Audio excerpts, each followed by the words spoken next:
All right, so next up, we're going to be taking a look at this graph and seeing what can it tell us. Now, the great thing about this graph is it really does start getting us into a lot of the concepts of calculus. So take a minute here, figure out the answers to some of those questions. Not only the specific questions, but also just what else would it tell us as well, beyond just those questions of who won and did they finish. Now, those specific questions certainly are great places to start, though. So, first up, let's start with who actually won this race based on what is shown. So, who won this race? A, right? Yes, A did win. Did everybody finish the race? Yes, everybody did.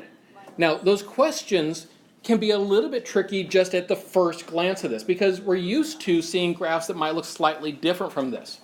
But we really have to look at the axes and process through what they mean.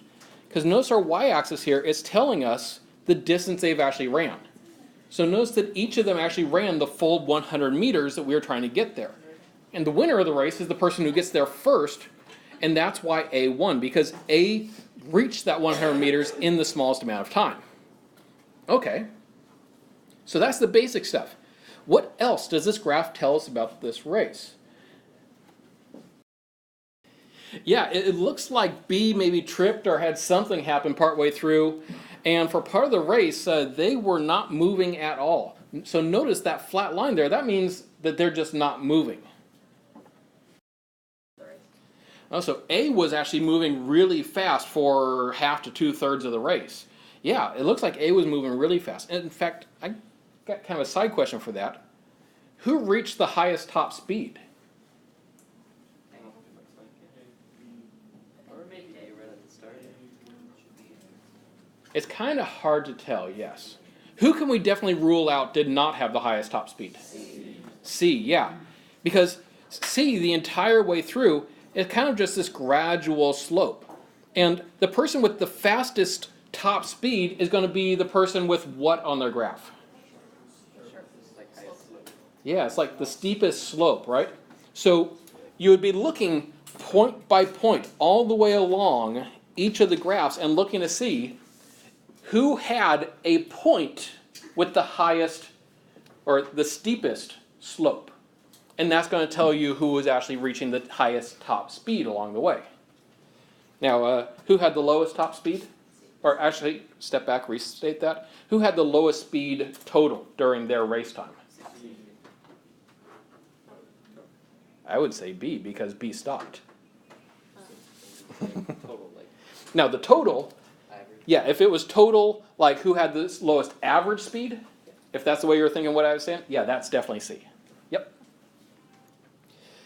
Now, again, this idea of using that slope and looking at individual pieces of the graphs and their slopes is, again, a big part of the calculus that we are going to be getting into and doing a lot of this year.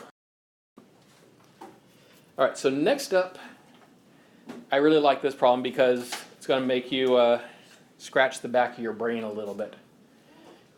Because I can tell you right now, because I know that sometimes we have a little bit of trouble with this problem, I'm going to give you a hint. This part of the problem right here, you could do that in Algebra 2, perhaps even Algebra 1.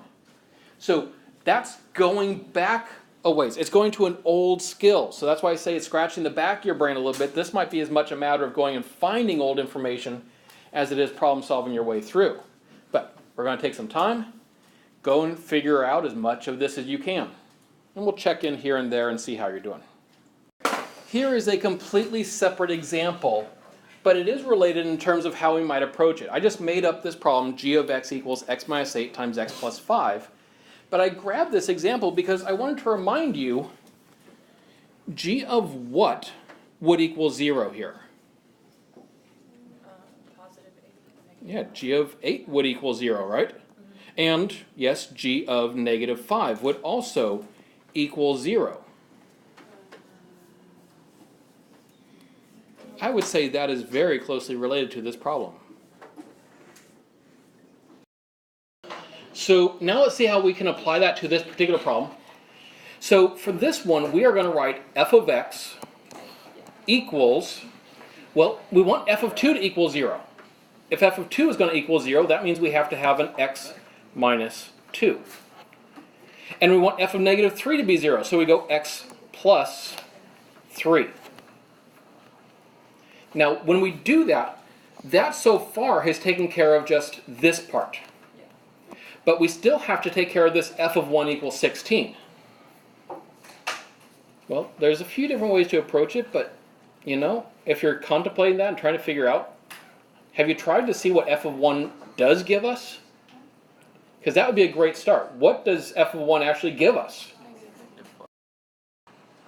All right, so when we do figure out what f of 1 is, notice f of 1 ends up giving us negative 4. We want that to actually be a 16 instead.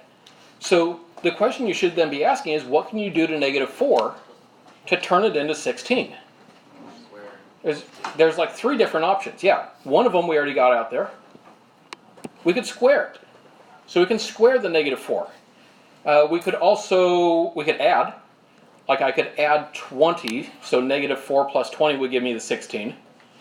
Or we could multiply it. Negative 4 times a negative 4 would also give us 16. So there's 3 things that jump out right away as ways that we could possibly get that f of 1 to equal 16. So let's just go through and check each of those and see if they work. So let's start by trying to square it. So if I square the entire original equation like that, now, yes, the negative 4 would end up getting squared after we got negative 4, so we'd get 16. Great.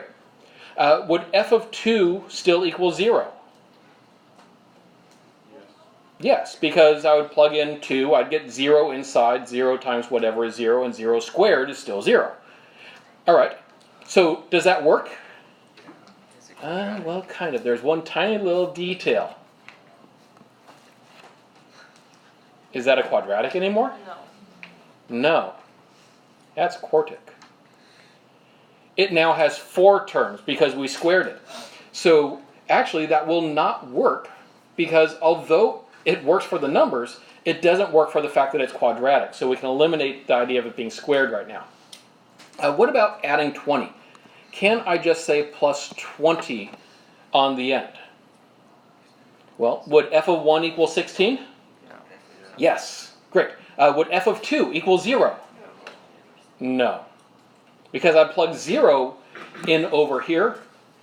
And yes, this part of the equation would equal 0, but 0 plus 20 would no longer be 0 as the final answer. So that means that we cannot just add the 20 onto the end and expect something good out of this. All right, so then hopefully this times negative 4 does work. So if I multiply by negative 4, does f of 1 equal 16? Yes, it does. Okay, great. Does f of 2 still equal 0? Well, this becomes a 0 here. 0 times anything is 0, so yes, that still works. Is it still a quadratic? Yes. So that now meets all of our requirements. The only thing I'm going to tweak about it is that rather than writing a times 4 on the end, I'm going to write the negative 4 out front just for slightly better form.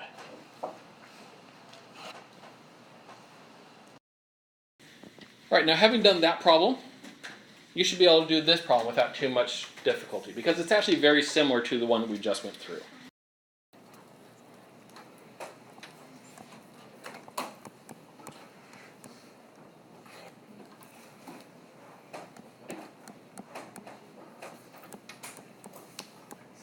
All right, so when doing this one, we got the x plus 2, we got the x minus 1. Every now and then the f of 0 throws somebody off. Sometimes I will actually see something that looks kind of like this, like x plus 0 on the end. But of course, x plus 0, that just equals x, right?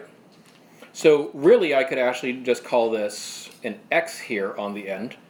But that's a little bit awkward leaving an x sitting there on the end. So rather than leaving that there, I'm going to move that x out front just for better form. It's not that it has to be this way. It's just a little bit better form to write the x first. All right, now that I have that, I've taken care of this part of it, the zeros. So now I'm going to plug in 2 and see what that does give me right now.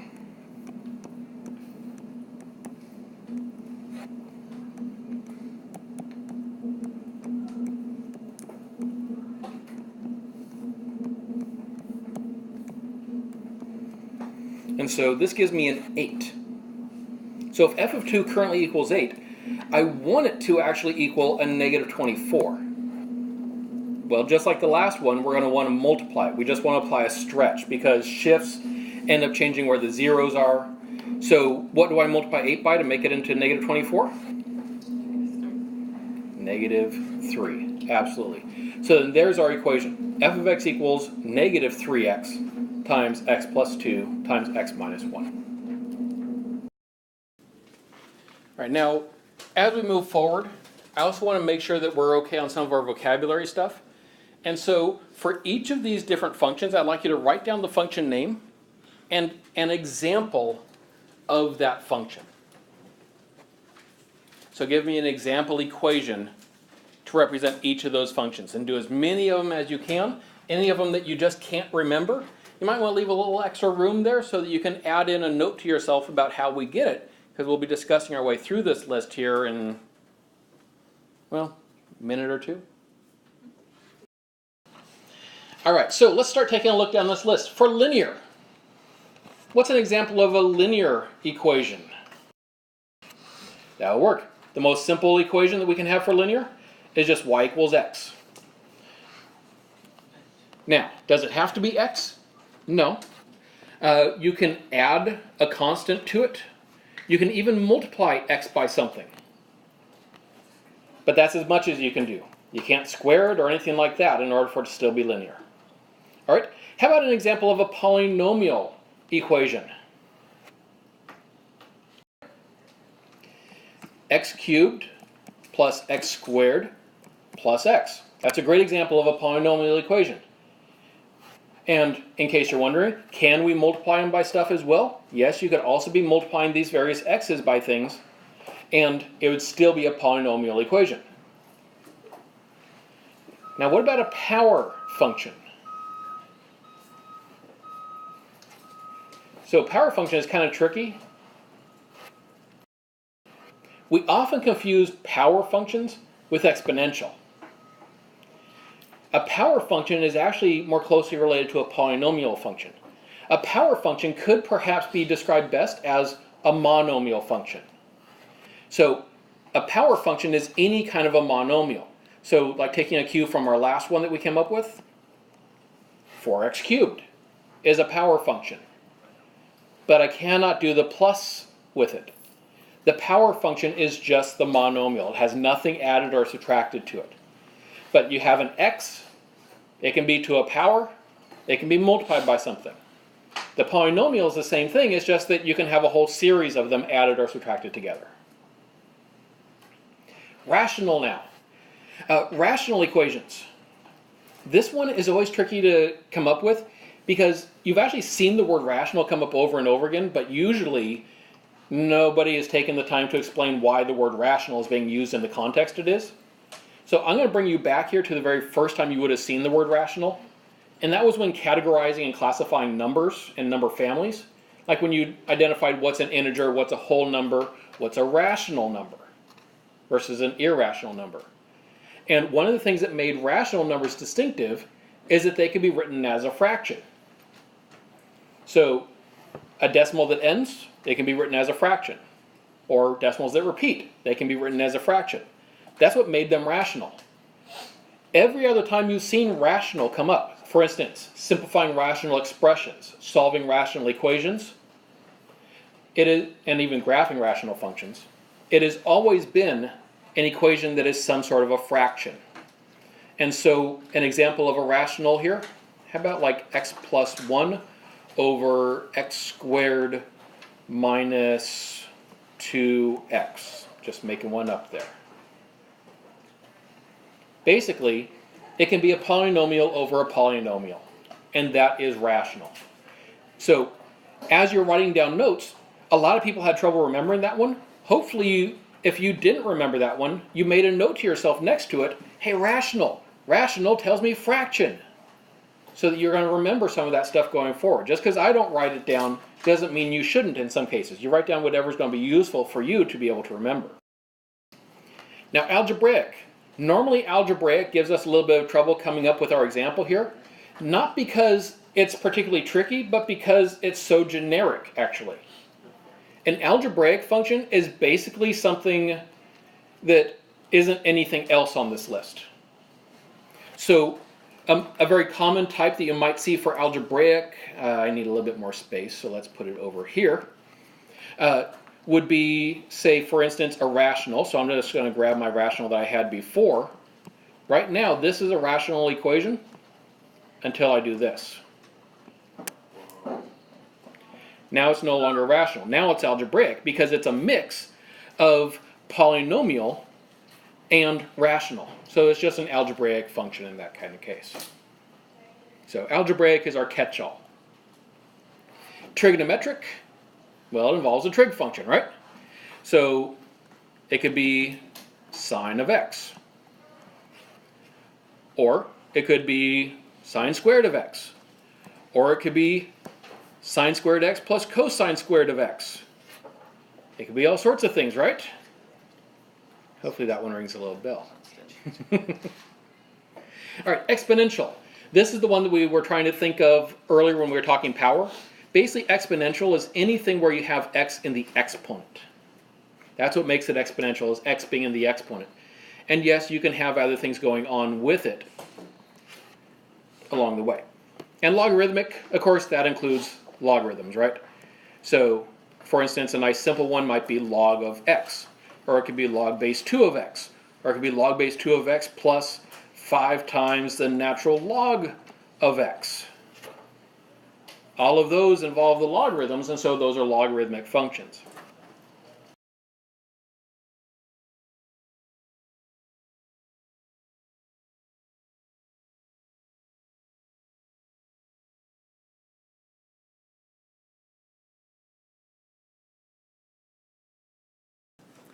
This is the last problem we're going to be doing together here today. Start by writing down the critical pieces of the problem.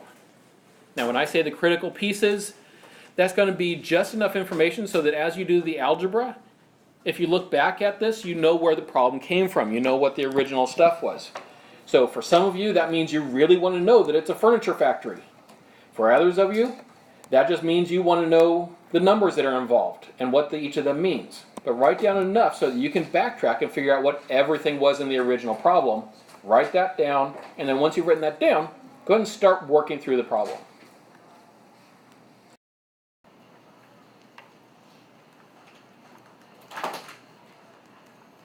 And then as you start actually working it through, we have to write a function here to represent what's going on. And notice we have to write or express the cost as a function of number of chairs. So first of all, I want to name both of those, and I'm not going to really want to use C for both because that would just get confusing. Even if you make one capital, one lowercase, it's going to get you confused. Certainly they both can't be the same. So for me, I'm arbitrarily choosing, you could choose something different. I'm going to make cost a capital C, and I'm going to make the number of chairs produced. I'm going to go with N for number of chairs. It's always a nice fallback if you need to use a generic letter for something, to use N for number. So that tells me that my answer is going to have to be C of N equals something. So I already know that much. Now as I take a look at this problem, I see two pairs of numbers.